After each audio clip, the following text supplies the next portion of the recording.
morning. You're back today with us for our third recording, ladies. Wow. I'm Bree Watson from Upholstery by Bree. I'm Kirsty from GB Interior Design. And I'm Tanya from number 81. Great. So today we talk about patterns. I love a pattern, as you can see in my dress. But I believe not everybody's got the same taste. No, it would be boring if we had the same taste, wouldn't it? We have to all be different, don't we? Yeah. Exactly. And I do believe Tanya is the sensible one here. Thank you. So we've got a question, we've got two questions. The one came from Sue saying, I always struggle with mixing color themes, also check and flowers. And then another question from Kerry, asking how do you decide what colors work in a room when they have, when they have light. So I think today we'll discuss pattern first in a room, and I'll give you over to Kirsty to talk about the tile that she just chose for a bathroom. Okay, so this little area here is for a client's bathroom. It's for their daughter's bathroom actually, so they just wanted to make it feel a little bit light and airy, but also have a focal point to it. So we're using the tiles. Can you see the tiles here? I think we can, but yeah, you can lift it. I love that the tile. tiles. I think it's really pretty. So we're going to do this from floor to ceiling behind the vanity unit, just to add a little bit of fun because it's girls' bathrooms. And obviously these will go into the shower cubicle area as well. We're putting wood panelling partially up the wall, all the way around the room, that we're painting in the farrow and ball colour, that we're pulling this colour out of the tile just to make it more cohesive. And we want a clean and light, easy flooring to use. So that's why we've chosen the Carn Dean LVT flooring. Here comes with a 30-year domestic warranty. So really good for a hard wearing surface that you possibly need in a bathroom that's used every day. I several love times a day. Carn. Yeah, easy to clean, isn't Yeah. it? Once it's fitted and fitted properly. Got it in my lounge. I think yeah. it's good for So everybody. easy to look after. And obviously this sits all nicely because we're going to have chrome fittings in this room. So this room's going to look a lot lighter. And I will also post before and after shots once the project's completed. Oh, we look forward to those. Okay. I do really love that colour scheme. It's really pretty. Yeah. So how do you decide which colour to use in which room? So it's a very good question. We get asked that a lot. Depending on how much light your room gets and whether it's a north, south, east or west facing room would depend on the depth of colours you would use.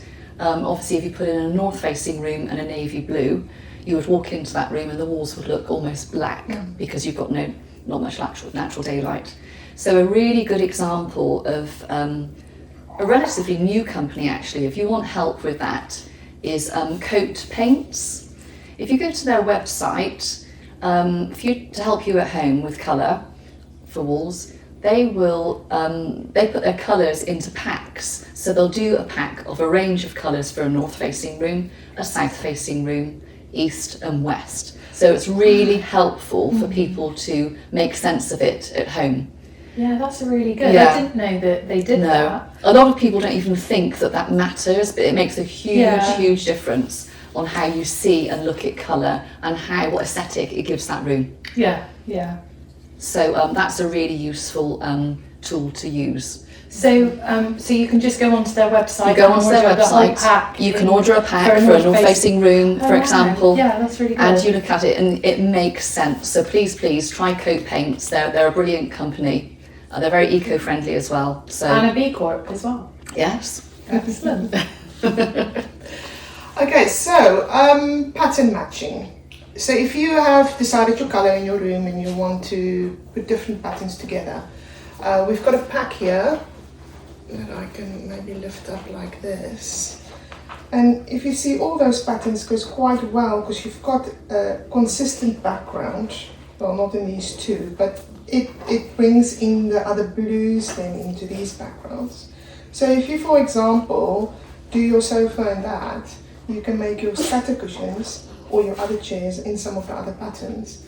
So it's very helpful to make sure that the colors goes through the different patterns in order to match those patterns. I've got a question here actually, because I've not had any training in patterns or anything like that, and I love mixing patterns, and you always see like in interiors magazines where they've got kind of a lovely check with a stripe and something else, and yeah, it scares me to kind of try putting like really wacky patterns together.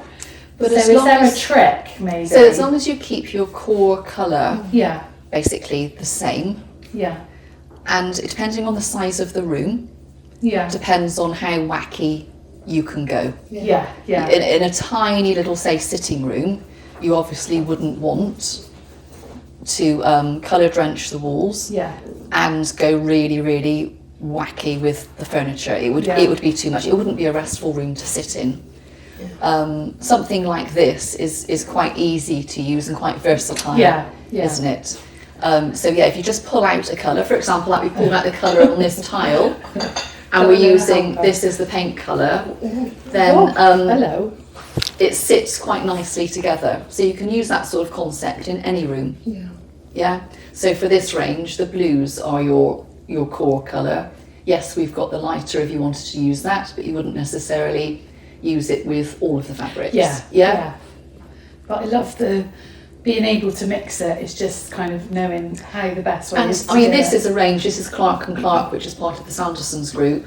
But you don't necessarily have to stay with the same brand. No, Once you've got that core colour, you could flip to another brand if there's a really nice design or a check or a spot that you might want to sit with it, as long as the colours work together. I guess from another point of view, a lot of fabric companies and probably wallpapers, they'll put a palette together that kind of are designed to work together. So yeah, they do. That's another way, I guess, of bringing it in if you're doing it yourself, it's fine. But yeah.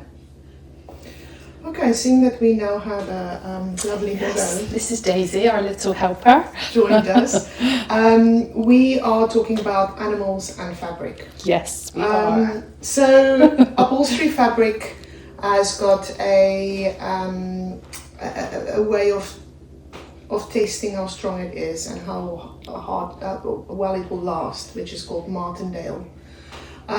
For upholstery work, if you start at 15,000, it would be like a occasional chair. Yeah, a bedroom chair. That just gets basically all your dirty clothing.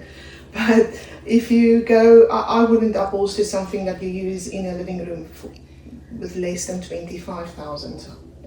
But it goes up. So you can go up to 100,000, and then you start looking at the kind of fabric that you would use in a restaurant or in a waiting room. It's more so like a heavy wear, heavy use. Beauty. So when I get asked about fabric for a house where the dogs are allowed on the furniture, I will always say, get a throw. I will make you a throw out of the same fabric that I'm upholstering your sofa in, because we've had this discussion earlier. Yes, the 100,000 Martindale is very strong, and my sofa's got it on.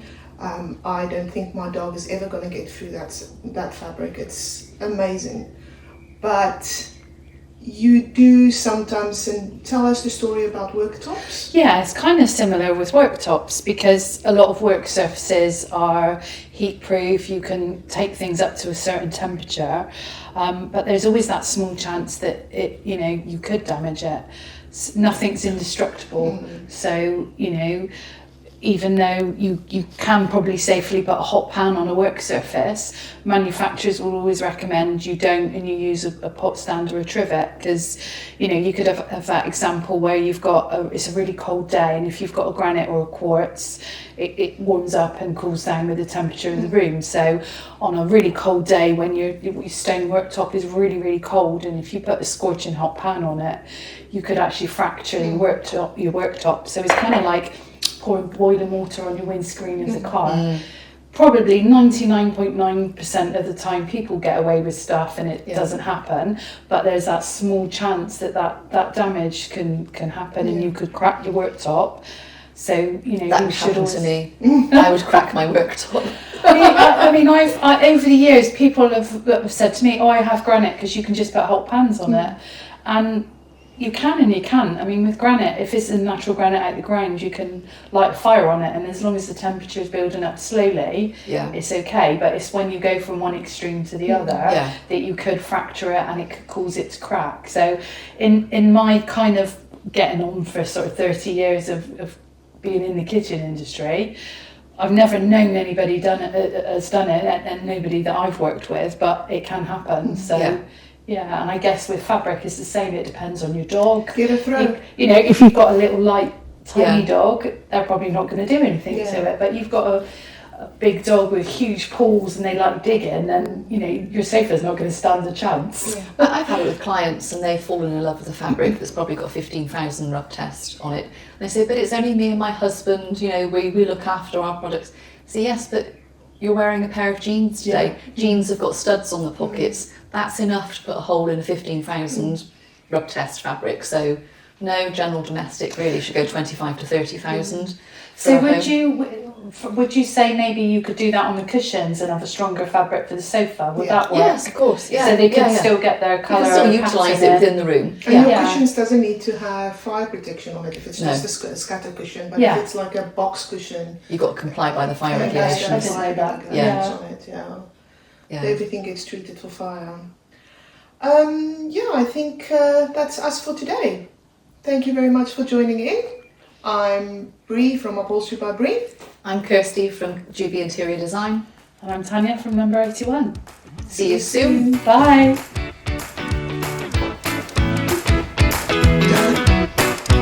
First take ladies.